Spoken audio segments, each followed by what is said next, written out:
Imam Syafi'i adalah orang pertama kali yang merumuskan, yang membukukan itu dalam suatu ilmu usul fikih. Kata itu dalam Alfiyatul Usul, awal man allafahu fil kutubi Muhammad bin Syafi'i Muqallidi. Kan haji dia, Pak. Kitab Ar-Risalah itu diriwayatkan oleh murid beliau, Ar-Rabi' bin Sulaiman Al-Muradi. Jadi enggak diragukan lagi keabsahan kitab itu dan nisbahnya kepada Imam Syafi'i. Apa beliau katakan? Kalau seandainya sanad kitab itu gak begitu kuat, pasti akan banyak meragukan kalimat ini dari Imam Syafi'i. Namun itu kitab diriwayatkan oleh muridnya yang tenar, Rabi' bin Sulaiman. Ya Syafi'i, berkata Imam Syafi'i. Ini kita pada ilmu usul fikih, bukannya kitab sirah atau apalagi kitab tasawuf, bukan. Yang dia katakan yang berbunyi falam tusidina ni'matun wa harat wala batana mirna biha hazzan fi dinin aw dunya aw rufi'a 'anna makruhun fihima aw fi ahadin minhuma illa wa Muhammadun sallallahu alaihi wasallam sababuha al-qa'ilu ila khairiha wal hadi ila rusydiha. Artinya apa? Falam tusidina ni'matun, dengan jazm, dan tidaklah ada satu nikmat pun yang ada pada kita. Dalam ilmu nahwu, ilmu gramarnya bahasa Arab, ni'matun itu namanya nakirah. Ada lam di situ, ada nafi. Dalam balaghah dikatakan an-nakirah fi siyaqin lil umum. Artinya apa? Sangat mutlak, sangat absolut, tidak ada pengecualian sama sekali. Semua nikmat tanpa ada pengecualian. Beliau tekankan kemutlakan itu, keabsolutan itu, beliau katakan zaharat wa la batanat. Baik pun itu nikmat yang zahir, yang nampak, ataupun nikmat yang batin. Dan beliau tekankan lagi, baik pun itu nikmat di dunia, ataupun nikmat di agama, ataupun nikmat di akhirat. Bukan cuma nikmat, kata beliau, ya kawan. Dan tidaklah ada bala yang Allah selamatkan kita dari situ. Baik pun itu bala nampak atau tidak nampak, bala atau musibah dunia atau akhirat, melainkan ini hakikatnya, ya kawan. Beliau katakan nikmat itu semua yang kita dapatkan, dan bala yang kita diselamatkan, sebabnya adalah Nabi Muhammad sallallahu alaihi wasallam. Sallallahu Nabi Muhammad. Allahumma salli wa sallim Rasulullah sallallahu alaihi wasallam. Semua nikmat bersumber dari baginda. Kalau kita sedikit melihat bagaimana kata Imam Syafi'i ini, semua nikmat, ya semua nikmat. Mulai dengan nikmat akhirat. Semua nikmat akhirat. Mulai dari perihal padang mahsyar sampai masuknya orang ke surga, sampai di tingkat paling tinggi di surga sana, semua itu berkat Nabi Muhammad SAW. Di padang mahsyar sangat jelas, ya kawan. Orang pada nungguin perihal hisab, Rasulullah yang maju sebagai syafa'atul ummah. Surga pun Allah tidak bukakan, melainkan Nabi Muhammad yang mengetuknya, ya kawan. Dalam hadis Imam Muslim dalam sahihnya, baginda bersabda, aku mendatangi pintu surga bersamaku fuqara al-muslimin, dan aku mengetuknya. Malaikat Ridwan berkata, siapa yang mengetuk pintu?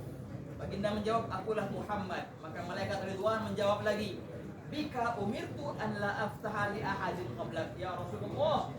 Ya Nabi Muhammad, Allah telah memerintahkan aku untuk tidak membuka pintu ini, melainkan engkaulah yang mengetuknya. Subhan Nabi Muhammad sallallahu alaihi. Surga itu, ikhwan, kebukaannya berkat Nabi Muhammad SAW. Kalau Rasulullah nggak ngetuk surga, nggak bakal dibukain sama malaikat Ridwan. Kalau Rasulullah nggak syafaatul ummah, nggak ada ceritanya padang mahsyar. Semua nikmat akhirat keberkahan Nabi Muhammad SAW. Nikmat agama pun Rasulullah. Naam, al-Islam wal iman. Kita sholat, kita haji, kita zakat, semuanya berkat Nabi Muhammad SAW. Makanya ada seorang ulama di Hadramut sana, ada seorang yang mau izin mau naik haji. Nah, sekarang juga ada ceritanya nih yang mau naik haji. Nah, jadi orang itu yang izin bilang, ya Habib, saya izin mau mana? Mau ke Mekah untuk haji.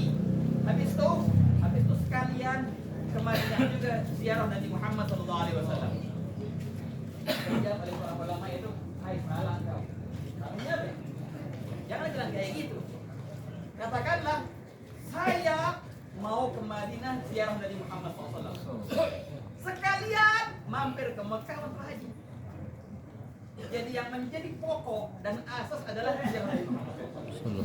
Ke Makkah hanya sekalian mampir deh untuk haji, untuk umrah, karena kalau bukan karena Rasulullah Sallallahu Alaihi Wasallam nggak ada cerita namanya haji umrah ikhwan. Semuanya berkat Nabi Muhammad Sallallahu Alaihi Wasallam. Jangan dijadikan sambilan sirah Rasulullah, itu jadikan pokok semestinya. Haji sambilan walaupun untuk Islam, tapi tetap semua itu berkat Nabi Muhammad Sallallahu Alaihi Wasallam. Ini perihal agama, perihal akhirat dan perihal agama. Tapi bahkan perihal nikmat-nikmat dunia pun jangan lupa itu semua berkat Nabi Muhammad SAW. Coba kita renungi ikhwan, bersama kita renungi. Pas kita makan nasi, pas kita minum air, kita di rumah ada tempat teduhan, angin yang kita nikmati, baju yang kita pakai, punya kendaraan, keluarga, kau punya keluarga, kakak, adik, anak, ayah, istri, keluargamu, kau punya teman, umur yang kau nikmati sekarang, hembusan nafas yang Allah masih mengizinkan engkau untuk bernafas, semua itu nikmat adalah berkat Nabi Muhammad SAW. Subhan Nabi Muhammad. Saya katakan orang kalau mensyukuri nikmatnya Rasulullah, sungguh dia telah mensyukuri semua nikmat, karena semua nikmat bercabang dari Nabi Muhammad SAW. Hakikat ini ya ikhwani juga dipahami oleh sahabat. Jadi sahabat itu dalam kesulitan mereka tawasulannya ke Nabi Muhammad SAW. Bukannya perihal akhirat aja, pengen di surga sama Rasulullah, minta sama Rasulullah, a'inni ala nafsika bi kasratis sujud. Pengen apa lagi? Tapi perihal dunia, minta sama Rasulullah juga ya Pak. Dalam perang Uhud dikatakan, wagila ghairu, seorang sahabat namanya Qatadah. Qatadah ini Pak, dalam cerita perang Uhud, ada ajib, Umarwi dalam sirah ini Pak. Qatadah di perang Uhud itu matanya terluka, mata sebelah kirinya terluka. Terlukanya mata Qatadah itu sampai kelopak matanya itu keluar gitu, sebelah kirinya. Dan akhirnya apa yang terjadi? Beliau tadahi kelopak mata kiri yang keluar itu. Kemana beliau? Tahu kemana? Ke Nabi Muhammad SAW, ke Rasulullah. Beliau berkata, ya Rasulullah, ini mataku keluar ya Rasulullah. Dalam cerita itu Nabi SAW mengambil matanya yang sudah keluar dan dikembalikan kembali ke tempat. Bisa melihat? Bukan cuma bisa melihat. Beliau berkata, sungguh mata yang sebelah kiriku ini yang sempat keluar dan dikembalikan oleh Nabi SAW dengan tangannya lebih cerah, lebih terang daripada mata yang kanan. Mata sebelah kiriku ini nggak pernah lagi sakit. Dalam ceritanya itu beliau nggak pernah sakit. Mata sebelah kiri sampai dia meninggal. Bahkan mata yang sebelah kanan yang emang sehat-sehat aja itu kadang-kadang sakit. Karena apa? Karena mata sebelah kiri pernah dimasukkan dengan tangannya Nabi Muhammad SAW. Itu siapa? Qatadah. Punya anak Qatadah itu pernah datang ke Muhammad bin Abdul Aziz.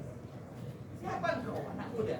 Maka berkata, ana ibnul ladzi salat 'alal khaddi 'ainuhu faruddat bikaffil Mustafa ahsan raddi. Aku adalah anak seorang yang pernah keluar mata kirinya namun dikembalikan dengan tangan Rasulullah sallallahu alaihi wasallam, maka menjadi mata yang paling baik. Itu kata anaknya Qatadah itu. Di perang Uhud juga ya Pak. Al-Ajib. Ada seorang sahabat namanya Ukashah. Ikhwan nih, di perang Uhud itu peralatan perangnya kaum muslimin sangat dikit. Ada riwayat di perang Badar ini cerita Ukashah ini. Ini khilaf, ada yang bilang di Badar, ada yang bilang di Uhud. Di Badar apa lagi? Memang persiapannya bukan berperang kan Badar itu. Jadi kalau dihitung kan ulama kita di perang Badar itu kaum muslimin punya pedang berapa? Untuk bayangkan ya. Kaum muslimin di Badar 313.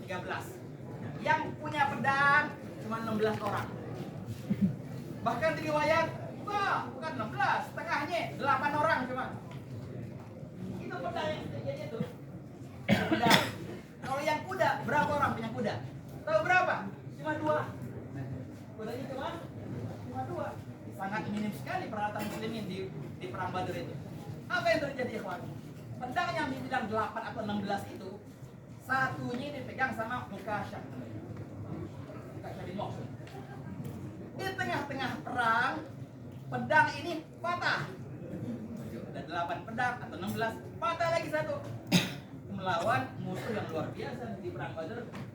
Orang-orang kafir 1.500, dan 1.200. Peralatan mereka peralatan lengkap perang.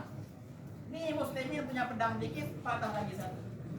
Ukasha bin Muhsin dalam problem itu kemana beliau? Ke Nabi Muhammad sallallahu alaihi wasallam. Ya Rasulullah, pedangku patah. Gimana nih ya Rasulullah? Dalam riwayat itu ikhwan nih begini. Jika kita punya problem, kita salawatan, salawat nariyah, Masya Allah tawassulan. Yang penting kuncinya satu, kau harus yakin. Jangan ragu, jangan bingung, jangan merasa nggak mungkin, nggak ada yang nggak mungkin di sisi Allah Subhanahu Wa Taala. Jadi bilang, Luz bin Nabi, fi kulli naibatin, fa'abduha bi Rasulillah mahdud. Luz bin Nabi, minta tolonglah kepada Rasulullah SAW. Fi kulli naibatin, pada setiap masalahmu, kau punya masalah apa? Masalah duniamu, masalah keluargamu, masalah ekonomimu, masalah apa aja, jangan lupakan Rasulullah SAW. Fi kulli naibatin, fa'abduha bi Rasulillah mahlun. Sekusut-kusutnya benang dan kusut akan menjadi rapi kembali berkat Nabi Muhammad SAW. Problem apa aja ikhwan?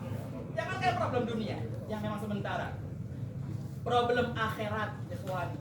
Jadikanlah Rasulullah sebagai andalanmu. Wajah Rasulullah sebagai andalanmu. Di akhirat nanti kalau kita ngandalin amal kita, punya amal apa kita ikhwan? Punya ilmu apa kita? La ilmu wala amal, tapi kita punya Nabi Muhammad SAW. Yang sering kita baca dalam qasidah kan dia. Ya Rasulullah salamun alaik ya Rafi asyani wad. Darajah di antara abiyatnya, wajhukal maimun hujjatuna. Yauma ya'tin nasu bil hujaji. Artinya apa itu ikhwan? Ya Rasulullah, wajhukal maimun, wajahmu nan indah itu ya Rasulullah adalah hujjatuna, andalan kami nanti di hari kiamat. Kami tidak mengandalkan amal kami walaupun wajib kami beramal. Kami tidak mengandalkan ilmu kami walaupun wajib kita menuntut ilmu. Namun yang kami andalkan adalah wajah Nabi Muhammad sallallahu alaihi wasallam. Hujjatuna. Yauma yatin nasu bil hujaji. Tatkala manusia datang dengan andalan mereka, kami akan mengandalkan wajah Nabi Muhammad sallallahu alaihi wasallam. Tapi wajah yang kamu andalkan itu di padang mahsyar memang ikhwan, celaka bagi mereka yang tidak mengenal wajah Rasulullah. Celaka bagi mereka yang tidak mendapatkan wajah Rasulullah. Namun wajah yang kau mau jadikan andalan, apakah engkau mengenalinya? Apakah engkau pernah melihat wajah itu? Sehingga engkau jadikan wajah itu andalanmu nanti di hari kiamat. Kita andalkan Rasulullah. Tapi emang pernah lihat Rasulullah di dunia? Mau nyari Rasulullah di mana? Kalau di dunia nggak pernah lihat Nabi Muhammad SAW. Makanya ikhwah, di antara niat yang baik, kalau masa waktu kita selawatan diiringi dengan apa? Kerinduan kepada Nabi Muhammad SAW. Dibayangin yang pernah mimpi Rasulullah, bayangin wajah Nabi Muhammad SAW ketika salawatan. Yang belum pernah mimpi Rasulullah, bayangin Qubatul Khadra, bayangin makamnya Rasulullah SAW. Jangan sampai kau meninggal belum kau lihat wajah itu. Jangan sampai ya Pak. Jadikan target hidupmu adalah melihat wajah Nabi Muhammad SAW. Dan beruntung bagi mereka yang sudah melihat dalam Sahih Bukhari. Man ra'ani fi manam fa sayarani fil ya Allah. Karena syaitan la yatamatsalu bi. Man ra'ani fi manam fa ra'ani haqqan. Barang siapa yang melihatku walaupun di mimpinya, itu benar dia telah melihat, karena syaitan tidak bisa menyerupaiku. Dan barang siapa yang melihatku walaupun di mimpinya, sungguh dia akan melihatku dalam keadaan nyata seperti kata ulama kita. Nah, berarti ini isyarah ini. Orang kalau mimpi Rasulullah SAW, insya Allah dia akan husnul khatimah.